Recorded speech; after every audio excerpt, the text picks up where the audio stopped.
이인영 원내대표께서 들어오셔서 기자들께 인사를 하셨는데요. 아마 국민들께 인사를 하신다는 그런 심정으로 머리를 숙이시지 않으셨을까 생각합니다. 제162차 원내대책회의를 시작하겠습니다. 이인영 원내대표의 모두 발언입니다. 민생이냐 정쟁이냐에 이어서 개혁이냐 후퇴냐 20대 국회가 갈림길에 섰습니다. 민주당은 이번 정기국회를 민생국회에 이어 개혁국회로 만들겠습니다. 우리는 경제 활력과 시장 공공성 강화, 권력기관 개혁, 교육 공공성 확보, 국가 균형 발전을 사회개혁의 핵심 의제로 선정했습니다. 일본 수출 규제 대응을 위한 소재 부품 장비 육성법에서 서비스 산업 발전법과 데이터 3법에까지 경제 활성화를 위해 무엇 하나 급하지 않은 법이 없습니다. 공정한 시장경제 확립을 위한 자본시장법, 대중소기업 상생법, 공정거래법 역시 이번 기회에 반드시 국회의 문턱을 넘어서야 합니다. 권력기관이 권한을 남용하고 법의 잣대를 선택적으로 적용하지 못하도록 공수처 설치, 검경 수사권 조정 법안 등 사법개혁 과제 처리로 급선무입니다. 지역 간 불균형을 해소하고 고르게 잘 사는 나라를 만들기 위한 지방자치법과 국회법도 올해가 넘기 전에 처리해야 마땅합니다. 사립 유치원 비리를 막고 유아교육 공공성을 확보할 유치원 3법도 마지막 본회의 처리를 목전에 두고 있습니다.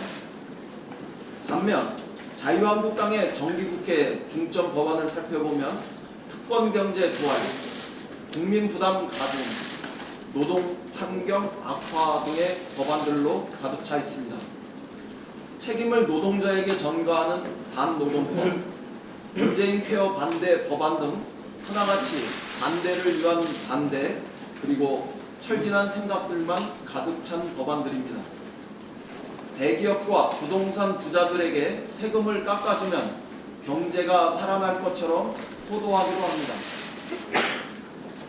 민생에 이어 개혁에 대한 우리 국민의 요구는 준엄합니다. 작은 실마리부터 풀어내는 것이 정치입니다. 타협 가능한 것부터 풀어야 합니다. 각 상임위별로 이견이 적은 법안부터 우선 처리 목록을 만들어야 합니다. 일본 수출 규제 대응 지원법과 8년째 국회에 잠자고 있는 서비스 산업 육성법, 데이터 3법, 소방 공무원 국가직 전환법부터 우선 처리할 것을 요청합니다. 우리 당의 지난 대선 공약이기도 한 소방 공무원 국가직 전환법이 어제 마침내 행안위 안건조정위원회의 문턱을 넘었습니다. 참으로 다행스러운 일입니다. 이와 같이 합시다. 민주당은 오늘 오후 정책의총을 열어 입법 추진에 속도를 내겠습니다. 20대 국회가 민생경제 활성화, 사회개혁 추진 입법에 성과를 낼 수 있도록 128명 의원단 전원의 총의를 모아내도록 하겠습니다. 더불어민주당은 끝까지 냉정하게 검찰 수사를 주시하겠습니다. 그러나 검찰발 피의사실 유포로 보이는 언론 보도만이 날이 갈수록 점점 더 늘어나고 있어서 대단히 유감스럽습니다. 아울러 별건 수사를 하고 있는 것은 아닌지 잘못된 수사 행태로 검찰이 국민의 심판대에 오르는 불행한 일은 없길 바랍니다. 과거 수사권과 기소권을 독점하고 무소불위의 권력을 휘두른 검찰이 다시 정치를 하고 있다는 오명만큼은 더 이상 우리 민주당은 상상할 수 없습니다. 또한 국민은 지난 촛불혁명을 통해서 견제받지 않는 권력, 검찰의 개혁을 열망한 바 있다는 점을 상기시켜드립니다. 조국 법무부 장관과 윤석열 검찰총장 이 두 분을 임명한 것은 바로 이러한 국민의 절절한 염원에 부응하기 위한 대통령의 응답이셨습니다. 거듭 말씀드리지만 윤석열 시대의 검찰은 어떠한 경우에도 검찰의 정치로 복귀해서는 절대로 안 됩니다. 검찰 조직을 위한 검찰이 아니라 오직 국민의 검찰이 되길 바랍니다. 우리 더불어민주당은 검찰의 엄정하고 공정한 수사를 신뢰합니다. 그러나 동시에 검찰은 모든 국민이 검찰 수사 결과를 두 눈 부릅뜨고 지켜보고 있다는 이 사실을 명심하시기 바랍니다. 어제 자유한국당은 조국 장관에 대해 직무 효력정지 가처분 신청을 헌재했습니다. 헌법재판소는 이미 2004년 노무현 대통령 탄핵 관련 심판에서 동일한 사안에 대해 판결한 바 있습니다. 당시 헌재는 국회 인사청문회 판정을 수용하지 않았다고 해서 국회의 권한을 침해한 것은 아니다라고 밝히면서 신청을 기각한 바 있습니다. 이를 모를 리 없는 자유한국당이 조국 장관에 대해 직무 효력정지 가처분 신청을 낸 것은 명백히 정쟁으로 볼 수밖에 없습니다. 기각될 것을 뻔히 알면서도 사법 절차를 정치 공세의 수단으로 악용하려는 자유한국당의 정치 행태에 개탄을 금할 수 없습니다. 자유한국당이 아무리 조국 장관의 손발을 묶으려 해도 검찰 개혁에 대한 정부 여당의 굳건한 의지와 우리 국민의 열망을 꺾을 수는 없습니다. 오늘 한미 정상회담이 한반도의 새 질서를 만드는 계기가 되길 바랍니다. 한미 정상회담이 오늘 아침 유엔 총회가 열리는 미국 뉴욕에서 개최되었습니다. 문재인 대통령 취임 이후 9번째로 진행된 양국 정상회담은 한반도 평화 정착과 한미 동맹을 굳건하게 발전시킬 방안들에 대해서 허심탄회하게 논의하는 자리가 되었을 겁니다. 문재인 대통령은 3차 북미 정상회담이 열리게 되면 세계사적인 대전환이 될 것이라고 강조하셨습니다. 트럼프 미 대통령도 북한과 미국이 두 차례 성공적인 회담을 가졌다며 북한과 좋은 관계를 유지하고 있다고 북미 정상회담의 가능성을 열어두었습니다.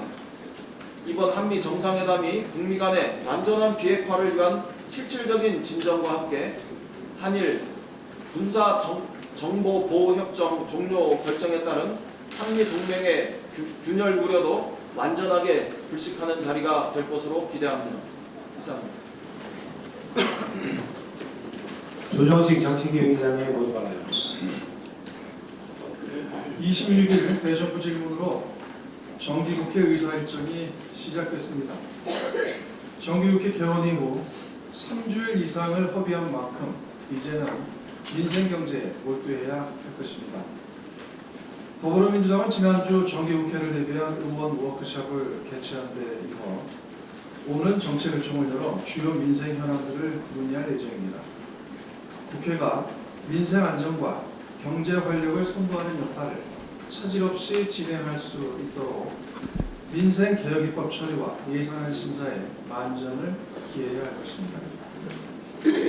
민생 국회 실현을 위해 자유한국당의 각성과 협력을 특히 당부드립니다. 자유한국당의 발목 잡기와 몽기로 국회가 상시적 파행과 정쟁에 시달리면서 20대 국회의 법안 처리 비율은 역대 최악인 30% 남짓이고 그나마도 올해는 16.7%에 머무르고 있습니다. 국회가 제9시를 못하고 파행되고 있는 동안 우리 경제는 대외 무역 환경 악화와 초저출산 고령화 및 산업구조 재편이라는 암초에 직면해 있습니다. 이와 관련해 지난 20일 국가통계위원회는 글로벌 경기 둔화와 경제 부조적 요인으로 우리 경제가 지난 2017년 9월을 정점으로 하강 국면에 접어들고 있다고 경고했습니다. 그런데 이러한 상황에 지금까지 자유한국당은 무려 15차례나 국회를 보이콧하며 정쟁만을 일삼고 있습니다. 더욱이 올해는 일본의 수출 규제와 강원 산불, 포항 지진 대응을 위해 한시가 급한 추경 처리를 100일 동안이나 발목 잡았습니다. 거듭된 의사일정 합의 파기로 법안 처리를 위한 본회의도 고작 4차례만 열렸을 뿐입니다. 다시는 이러한 무책임한 행태가 반복되지 않기를 바랍니다. 거듭 강조하지만 이번 정기국회는 제20대 국회가 제대로 일할 수 있는 마지막 시간입니다. 여야 모두 특별한 각오를 가지고 국회를 운영해야 합니다. 특히 자유한국당은 국회를 파행으로 몰고 민생을 가로막는 장외투쟁을 비롯한 모든 정쟁을 중단해야 할 것입니다. 또한 정부에 대한 건전한 감시와 견제장치, 대정부 질문과 국정감사를 무한정쟁의 도구로 전락시키는 태도는 국민의 심판을 면치 못할 것입니다. 아울러 이명박근혜 정권 10년의 실패한 정책을 민부론이란 이름으로 재포장해 재벌 중심 경제 체제와 노동 탄압 정책을 앞세우는 가짜 민생론이 아니라 진짜 민생을 위해 건설적이고 합리적인 경쟁에 나서자는 당부의 말씀을 드립니다. 문재인 대통령께서 유엔 총회에 참석해 3박 5일간의 한반도 평화를 위한 중대한 여정을 시작했습니다. 이번 순방 기간 동안 문재인 대통령께서는 취임 후 9번째 한미 정상회담과 유엔 총회 기조연설 그리고 P4G 녹색 성장 및 글로벌 목표 2030을 위한 연대 정상회의 등 다양한 외교 활동을 펼칠 예정입니다. 특히 잠시 전 문재인 대통령은 트럼프 대통령과 정상회담을 갖고 전쟁 구령, 안전보장, 상호 번영의 3대 원칙에 의한 한반도의 항구적인 평화체제 구축과 관련해 폭넓은 의견을 교환했습니다. 양국 정상은 이 자리에서 한미동맹의 굳건함을 재확인하고 대화와 타협을 통한 북핵 문제 해결이라는 대원칙에도 다시 한번 뜻을 놓았습니다. 최근 북미가 새로운 방법의 비핵화 방식에 대해 의견을 좁히고 있고 이달 말 북미 실무협상이 예상되는 가운데 진행된 이번 정상회담으로 북미 대화가 더 탄력을 받을 것으로 생각됩니다. 이번 한미 정상회담과 선포했는 북미 실무협상을 통해 연내 북미 정상회담 개최로 이어지기를 기대합니다. 한반도 평화 프로세스의 촉진자이자 중재자로서 문재인 대통령의 노력에 대해 더불어민주당도 적극 뒷받침할 것입니다. 북미 대화 및 남북관계 진전 속도에 발맞춰 판문점 선언 비준 동의안, 남북교류 협력법, 통일경제 특구법 등 남북관계 발전법 처리에 힘을 쏟겠습니다. 또한 이산가족 연내 성공 등 남북교류협력 방안에 대해서도 적극 검토할 것입니다. 정치권 역시 한반도 평화체제 구축 노력에 동참해야 합니다. 한반도 평화와 미래 세대를 위한 야당의 배승적 태도를 강력히 강조드립니다. 이상입니다. 네, 지금부터 현안 발언 있겠습니다. 윤관석 수석부의장입니다. 예, 유치원 3법 처리 및 교육 공공성 강화에 대해서 말씀드리겠습니다. 자유한국당을 제외한 여야 4당의 공조로 발의된 유치원 3법이 패스트트랙 절차를 거쳐 오늘 본회의에 부의됩니다. 유치원 교육 공공성 강화와 사립 유치원 회계 투명성 제고에 대한 국민적 지지와 성원에도 불구하고 자유한국당의 거부와 어깃장으로 법사위의 심의기간이 조금 더 단축되지 못했습니다. 매우 유감스러운 부분이 아닐 수 없습니다. 더불어민주당은 유치원 3법을 조속히 처리하기 위해 야당에 대한 설득에도 적극 나서겠지만 당장 내년 3월부터 사립유치원에 에듀파인이 전면 도입되고 관계부처의 준비기간도 필요한 만큼 본회의에서 신속하게 처리되도록 노력할 것입니다. 당정은 유치원 3법과 함께 교육 공공성 강화를 위한 법, 제도적 기반 마련에 더욱 주력할 것입니다. 당장 올해 말 일벌 예정인 유아교육 지원 특별하게 연정을 신속히 추진하겠습니다. 아울러 오늘부터 대규모 아파트 신축 시 국공립 어린이집 설치가 의무화되는데 국공립 어린이집 확충 정책을 꾸준히 펴나가 공공보육 이용률 40%를 조기에 달성하도록 하겠습니다. 아동수당 지급 대상도 종전 만 6세에서 만 7세 미만으로 확대됩니다. 관련 예산도 차질 없이 집행하도록 하겠습니다. 특히 교육 공공성 강화에 일대 정기를 할 수 있는 고교 무상교육 관련 입법인 초중등교육법, 지방교육 재정교분법 처리에 강력을 집중할 것입니다. 교육 공공성 강화는 우리 사회의 근간을 바로 세우는 핵심 의제입니다. 당정은 이번 정기국회 내에 교육 공공성 강화 관련된 핵심 입법 조치들을 반드시 마무리 짓겠습니다. 야당의 적극적인 동참을 당부합니다. 이상입니다. 네. 최은열 정조위원장의 현안 발언입니다. 황교안 대표의 민부론에 대해서 한 말씀 드리겠습니다. 황교안 자유한국당 대표는 지난 22일 황교안표 경제정책인 민부론을 발표했습니다. 2030년까지 1인당 GDP 5만 달러, 가구당 소득 1억 원, 중산층 비율 70%를 달성하겠다고 합니다. 발표 형식은 스티브 잡스를 따라했지만 발표 내용은 이명박 전 대통령의 대선 공약 같았습니다. 지난 정부에서 법무부 장관, 국무총리, 대통령 권한대행까지 역임하며 박근혜 대통령 탄핵을 포함 지난 정부 실패에 대한 무한 책임을 져야 할 뿐이 오늘의 경제 상황에 대해 본인과는 아무 상관없느냐, 다른 나라에서 살다 온 사람인 듯 자기 책임에 대한 반석 없이 비판 일색과 이 시대에 맞지 않는 고도성장기를 연상시키는 정책을 발표했습니다. 황교안 대표는 먼저 과거 정부 실패에 대해 통렬히 반성하고 국민 앞에 석고대지하는 모습부터 보여야 할 것입니다. 이명박 정부 때 747 공약이 있었습니다. 7% 성장에 국민소득 4만 불, 7대 경제 강국 지역이 목표였습니다. 기업들이 돈을 벌어 그 돈으로 투자를 하고 고용을 늘리며 가계에 긍정적인 영향을 미쳐 이를 통해 경제가 성장할 것이라는 정책을 폈습니다.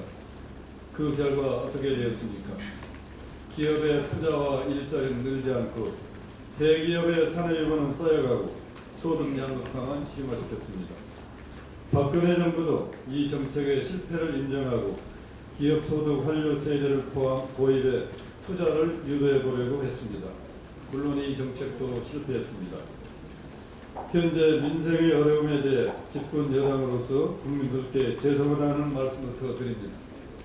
그러나 오늘의 경제 상황을 문재인 정부의 책임만으로 돌릴 수는 없습니다. 이명박 박근혜 정부부터 누적되어 온 정책의 실패가 그 책임의 뿌리이기 때문입니다. 그런데 황교안 대표는 실패한 MB표 정책을 또다시 들고 나온 것입니다. 이런 정책은 이 시대에 성공할 수도 없고 그 정책으로 결코 국민이 부자가 될 수 없습니다. 황교안 대표는 현재 경제 상황조차 제대로 파악하고 있지 못합니다. 황 대표는 세계 경제는 회복되고 있고 한국 경제만 나홀로 침체를 계속하고 있다고 했는데 이는 기초적인 데이터조차 잘못 파악하고 있거나 왜곡한 것입니다. G7 국가 중 2018년 GDP 성장률이 우리나라보다 높은 나라는 미국이 유일합니다. IMF의 2019년, 2020년 경제 성장률 예측치를 보면 미국조차 우리보다 낮습니다. 지금은 전 세계가 새로운 저성장, 저물가, 저금리의 뉴노멀 시대에 진입한 것입니다. 그리고 황교안 대표는 정부 지출 확대를 큰 정부 만능주의며 파퓰리즘 정책이라고 비난합니다. 민간 부분이 잘 돌아가면 정부가 크게 관여하지 않아도 됩니다. 하지만 지금 민간 부분 경쟁력이 급격히 추락하고 있습니다. 내수가 급격하게 좋아질 가능성이 있는 것도 아니고 미중 무역 마찰이 어떻게 전개될지 매우 불투명한 상황에서 정부 부분에 투자가 되었다면 성장의 불씨마저 꺼질 위험에 처해 있습니다. IMF도 여러 차례 우리나라의 재정 건전성을 양호하다고 평가하면서 확장 재정을 권고한 바 있습니다. 세계적인 석가 폴 그루먼 교수도 디플레이션 위험이 있을 때 신중한 기조가 위험을 더욱 키울 수 있으므로 확장적 재정 정책을 추진할 필요가 있다고 조언하고 있습니다. 현재 경제 상황조차 제대로 파악하지 못하고 있으니 제대로 된 대책이 나올 리가 없습니다. 황교안 대표는 현 경제 상황의 원인이 어디에서 출발했는지 냉철하게 들여다보고 더 이상 국회를 볼모로 잡는 투쟁을 그만두고 국민에게 희망을 드리는 정치를 해주시길 바랍니다. 신용정보법을 비롯해 규제를 해파하는 법안들이 국회에 산적해 있습니다. 이제 더는 국회를 공전시키지 마시고 국회에서 규제 혁신의 논의가 이루어질 수 있도록 해주실 것을 당부드립니다. 그것이 황교안 대표의 경제 걱정의 진정성을 증명하는 길입니다. 네, 윤호도 원내부대표의 현황방입니다. 예, 더불어민주당 이인영 원내대표 휘하에 한일 경제전쟁 입법 지원단장을 맡고 있는 서주시 국회의원 윤호동입니다. 우리 지원단은 지난 8월 27일부터 9월 6일까지 정세균 위원장님이 계신 소재부품 장비 인력 특위와 공동으로 소재부품 장비 중소기업들을 3차례 방문했습니다. 8월 27일에는 장비기업, 9월 4일에는 소재기업, 9월 6일에는 부품기업을 직접 방문해서 간담회를 가졌고 정부에서 추진하고 있는 대책에 대한 모니터링을 했고 또 추가적인 대책 요구를 청취하였습니다. 주로 수요기업인 삼성, 하이닉스 등 대기업과의 협력 관계에 대한 바람이 많았고 전석계약 문제, 협력업체 등록 문제 등의 의견이 집중되었습니다. 또한 환경법과 노동관계법 관련 규제 개선의 문제, 그리고 고도화된 테스트베드 등에 대한 요구가 많았습니다. 그리고 인력 확보의 어려움과 부족한 자금에 대해 보완해 줄 것을 요구하는 호소들이 있었습니다. 우리 지원단은 이번 주 금요일 27일 국회에서 소재부품 장비기업의 금융지원에 대한 전문가 간담회를 가지려고 합니다. 언론 여러분들의 많은 취재를 부탁드리겠습니다. 하주국회의원으로서 한 말씀 드립니다. 아프리카 돼지열병이 확산되고 있습니다. 관련 농가와 관련 지자체 그리고 국민들의 큰 어려움과 걱정이 우려됩니다. 자, 김포에서 3번째, 또 파주에서 4번째 아프리카 돼지열병 양성이 확진되었습니다. 어제 김포시 통진읍 농가에서 양성 확진이 되었고 어제 또 파주에서 오후 6시 40분경 추가 의심 신고가 있었는데 오늘 새벽 4시 20분에 양성으로 확진이 되었습니다. 이것은 지난 17일 파주농장과 그 이튿날인 18일 연천농장 그리고 20일 또 다른 파주농장 2곳 그리고 어제인 23일 김포에서 의심 신고가 접수된 데 이어 5번째 의심 신고가 있었던 것이죠. 김포에 이어 4번째로 파주에서 확진이 된 상태입니다. 특히 김포의 확진은 한강 이남 지역에서 발생한 첫 번째 사례이고 어제 파주 오늘 새벽에 확진된 파주와 또 연천에서의 양성 확진은 일주일이 채 안 되는 기간 중에 일어난 것이어서 우려가 더 되고 있습니다. 방역당국의 철저한 대비가 요구된다고 하겠습니다. 현장의 애로사항 2가지만 말씀드리겠습니다. 제가 최초 발생한 파주 축산농가에서 방역초소에서 몇 시간 근무를 하면서 또 상황을 살펴봤습니다. 자, 의심신고가 최초에 들어오면 그 이후에 가능한 한 빠른 시간 내에 신속한 음성 양성에 대한 판단이 이루어져야 합니다. 확진에 대한 판정이 있어야 살처분 절차가 돌입할 수 있고 소위 스탠드 스틸 발령 등의 강력한 사후 조치가 이루어질 수 있기 때문입니다. 통상 검역본부에서 확진하는 데 걸리는 시간은 5시간에서 6시간 정도입니다. 그래서 현장에서의 신속한 시료 채취와 채취한 시료를 검역본부에 전달하는 교통시간이 문제입니다. 그런데 초기 2차례 파주농가와 어제 김포농가에서 신고 후 확진까지 각각 13시간, 16시간, 12시간 반이 소요됐습니다. 1차적으로 광역동물위생시험소, 이것은 양주에 있습니다. 경기 북부에. 거기에 있는 직원이 발생 농가, 신고한 농가까지 자기네 관용차로 이동해서 시료 채취하러 옵니다. 2시간 걸립니다. 저녁 시간대에 딱 걸려버리면 2시간 반 걸리죠. 시료를 채취하는데 30분 정도 소요됩니다. 이 시료를 채취해서 경북 진천시에 있는 검역본부로 전달을 해야 됩니다. 이게 또 저녁 시간에 맞물리면 서울을 통과해서 최초의 파주농가에서는 진천까지 가는데 4시간이 걸렸습니다. 그래서 교통시간이 6시간 걸렸고 검역본부에서 시료를 가지고 실험실에서 확진 판정하는 데까지 5시간이 걸렸죠. 자, 초동 단계에서 이 교통시간을 줄여야 한다라는 문제를 지속적으로 현장에서 제기를 했습니다. 어제 파주에서 의심 신고가 되고 소방방지청에 헬기가 떴습니다. 그래서 이 교통시간을 2시간 줄였습니다.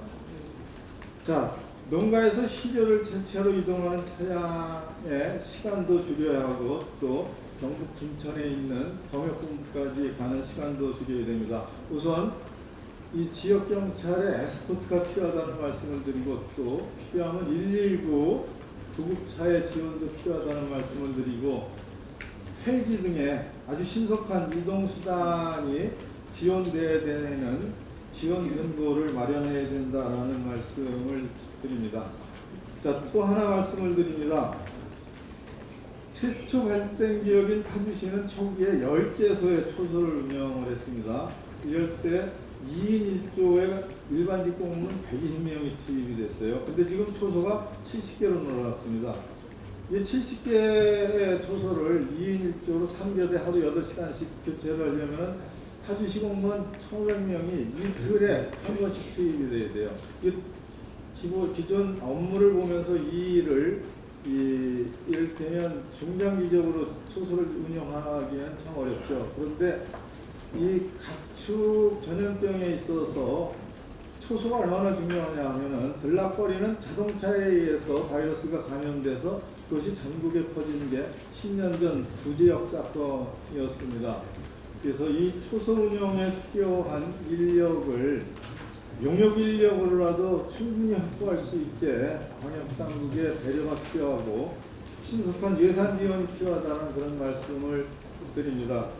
아무튼 이 아프리카 돼지열병이 잘 조치되고 겨울이 되기 전에 마무리가 되기를 간절히 바랍니다. 이상입니다. 네, 다음으로 서상석 부대표입니다. 태풍 피해 집계와 보상에 관련된 내용입니다. 수확절 앞두고 연이은 태풍으로 농업민들 시름이 깊습니다. 행안부에 신고된 액수만 현재로 농업 분야가 198억 원, 농업 분야가 170억 원에 달하는 큰 피해를 입었습니다.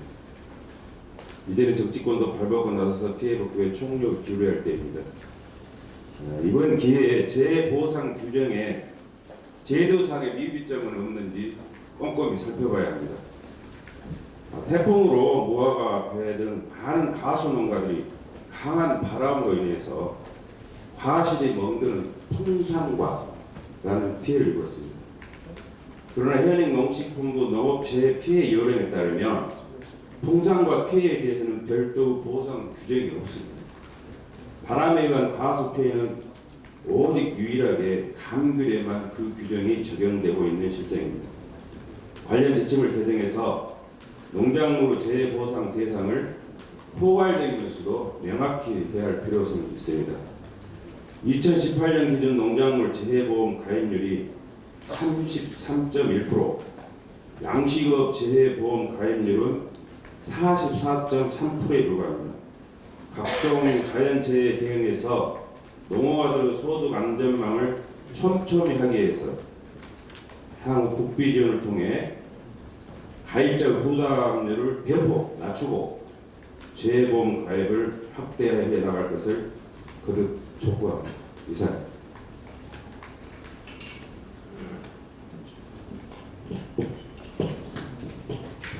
네, 맹상규 원내 부대표입니다. 예, 남동갑 인천 남동갑 맹숙입니다. 모 언론은 어제 보도를 통해 여 의원 당론 소재와 소재 국산을 회의로 제기하는 기사를 통해서 제가 예산결산특별위원회 일본 무역분쟁소위원회에서 당정이 추진하는 소부장 장비 국산화에 대해 회의적 입장을 보이고 이후에 해당 특위에서 교체되었다는 내용의 보도를 한 바 있습니다.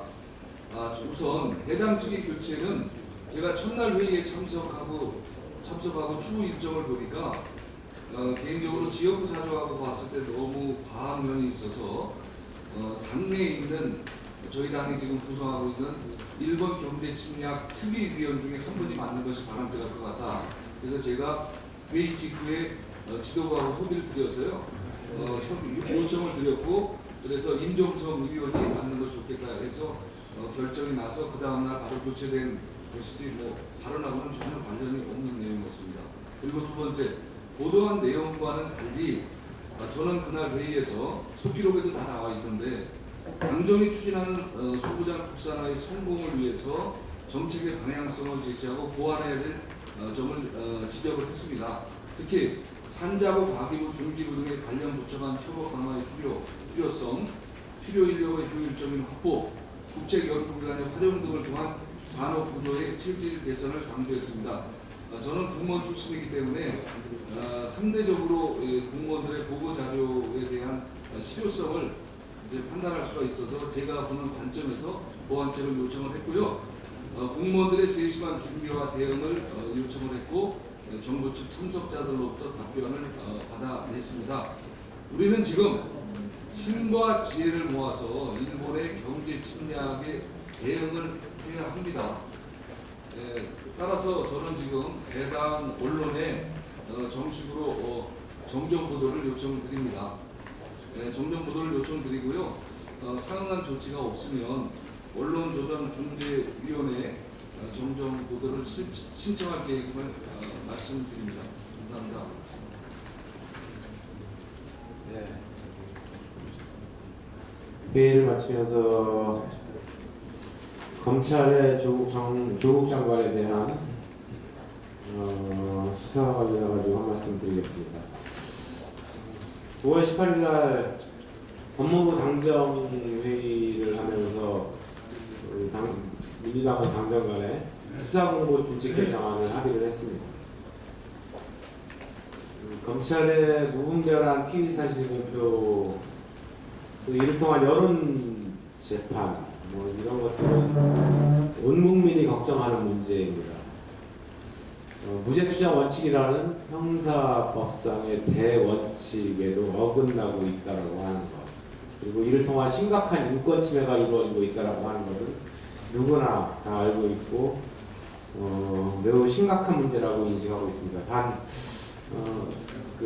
수사공고 준칙 개정안을 확정을 하면서 이것이 공교롭게도 오비라고 할까? 자칫 시행 시기의 문제가 조국 장관이 자기 보호를 위해서 하는 거 아니냐, 이런 우려가 있어서 조국 장관 가족에 대한 수사, 이것이 좀 완료되기 위해 시행을 하자, 이렇게 발표를 했었죠. 근데 문제는 그날부터 기다리기라도 했다는 듯이 검찰의 피해 사실 공표가 아주 훨씬 더 강화되게 진행되고 있다고 하는 겁니다. 면제부 받은 거 아닙니다. 피의 사실 공표는 지금 현행법상으로도 수사공고 준칙 개정안이 시행되지 않는다 하더라도 명백한 위법입니다. 이 위법 행위를 더 이상 두고 볼 수 없다라고 생각을 합니다. 그래서 오늘 오전 중에 이 문제에 대해 법사위원들하고 좀 심각하게 검토를 해볼까 합니다.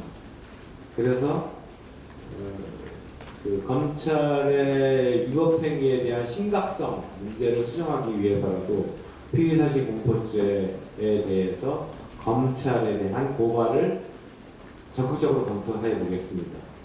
더 이상 법을 어기는 검찰이 아니고 법을 준수하는 검찰로 태어나서 국민의 사랑받는 검찰이 되기를 바라면서 한 말씀 올렸습니다. 이상으로 공개 회의를 마치고 비공개로 전환하겠습니다. 언론인 여러분들께서는 협조해 주시면 고맙겠습니다.